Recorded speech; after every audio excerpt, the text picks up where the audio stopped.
Сан байцгаана уу та бүхэнд олон улсын амьдралд болсон үйл явдлыг томилог хүргэе. Оросын холбооны улсын зүгээс 7 хоногийн хугацаанд давталгаага төр зогсоосон байсан. За үүний дараа Оросын холбооны улсын зүгээс Украинд үргэлжлүүлэн давталгаага хийж байгаа юм байна. Украины зүүн хойд хэсэгт орших Харьков мужид шөнийн цагаар өгсөн Оросын холбооны улсын агаарын цохилтын улмаас дарах хаяж 4 хүн, за түүний дотор 3 бага насны хүүхэд амнасаа алдсан гэж Украины талаас мэдээлж байгаа юм. Орон нутгийн даргын мэдэгдэж байгаагаар Бродихов хотод гэрт нь нисгэгчүүн онгоцны давталгаа хийгдсэний улмаас 2 настай 2 хүү, 1 настай 1 охин, за 34 настай эрэгтэй нас барсан гэсэн ийм мэдээллийг өгч байна. За орон нутгийн бүсийн даргын мэдэгдэж байгаагаар тус хотод хийсэн цохилтын улмаас 35 настай жирэмсэн эмэгтэй, 73 настай өөр нэгэн эмэгтэй шархсан гэсэн ийм мэдээллийг өгч байна. За Америкийн нэгдсэн улсын ерөнхийлөгч Дональд Трампын зүгээс Оросын холбооны улсын ерөнхийлөгчд хандан хит хүүтний улирал болж байгаа учраас төр хугацаанд ажиглахыг хүсч 7 хоногийн завсралгаа авсан. За үүний дараа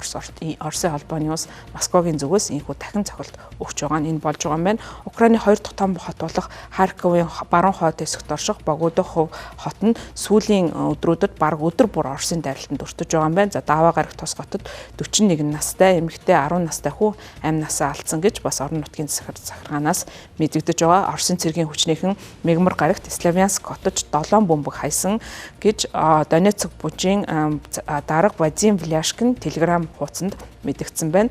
11 настай охин зэрэг 3 хүн бас үүнээс болж амнасаа алдсан. За Оросын холбооны улсын хувьд сүүлийн үед түүхэнд бичигдгээр хамгийн олон тооны баллистик буужингаар харуулж байгаа. За үүндээ тээвэр эрчим хүчний дэд бүтцийг онолж байгаа нь тус бус нутагт ихээхэн дарамт шахалт үзүүлж байгаа гэдгийг Украины ерөнхийлөгч Зеленский мэдгдсэн байна. Харьков мужийн эрчим хүчний нөхцөл байдалтай холбогдуулан орон нутгийн удирдлагууд онц байдал зарлаад байгаа юм байна. Агаарын температур Цельсийн хасах 20 градусд хүрсэн учраас төр хугацаанд амсгих боломжийг Украины эрчим хүчний салбарт олох зорилготойгоор эрчим хүчний төр эвлэрлийг байгуулсан. За энэхүү эвлэрэл нь өнгөрсөн 7 хоног дуусны дараа эдгээр давталгаанууд нь болж байгаа юм. Украин даяар хэдэн 10 мянган хүн гэрэл цахилгаангүй эрчим хүчний тасалтай тулгарч байгаа. За олон айл өрх ус халаалтгүй байгаа гэдгийг дурдж байгаа юм. Үүний зэрэгцээ Украины зүгээс Оросын холбооны улсад бас давталгаагаа үргэлжлүүлж байгаа юм байна. 5 гаригийн орой Оросын Волгоград мужийн Волжский хот руу Украины нисгэгчгүй онгоцууд томоохон дайралт хийсэн тухай мэдээлсэн байна. Бүс нутгийн захирагч Андрей Бочаров хэлэхдээ тухайн цохилтын улмаас орон сууцнууд эвдэрч үйлдвэрт гал гарсан гэсэн ийм мэдээллийг өгсөн. За Украины ерөнхийлөгчийн хувьд Америкийн нэгдсэн улсын зуучлаар хийж байгаа яриа хэлцээрт ихээхэн найдлага тавьж байгаа. За тийм учраас бол Америкийн нэгдсэн улстай энэ талаар бол харилцаа холбоогоо байнга барьсан хэвээр байгаа юм байна. За түүний мэдэгдэж байгаагаар Америкийн нэгдсэн улсын талаас Украинд болж байгаа дайныг 6 сар гэхэд бол дуусгахыг хүсэж байгаа юм байна.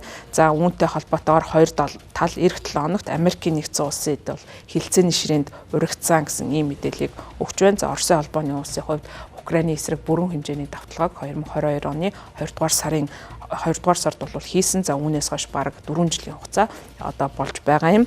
За мөн энэхүү дайн байлдааны үйл ажиллагаанаас болоод соёлын үндэс зүйлсүүд ихээхэн эвдэрч гэмтсэн байгаа. За үүнтэй холбогдуулан Япон улсын зүгээс Оростой болж байгаа энэхүү дайн байлдааны үйл ажиллагаанаас болоод соёлын үндэс зүйлсийг засахад нь туслах зорилгоор Украинд 3.8 сая $3.8 шин тусламж үзүүлэхэд зарласан байна. За үүний талаар Лав гарагт NHK телевиз мэдэгдэж байгаа. За уг мэдээллийг Мегмар гарагт Киев болсон ёслолын үеэр Украинд суугаад Японы элчин сайд Накокяма Масачи Украины албан тушаалтнууд болон ЮНЕСКОгийн төлөөлөгчөд оролцож гарын үсэг зурсан байна.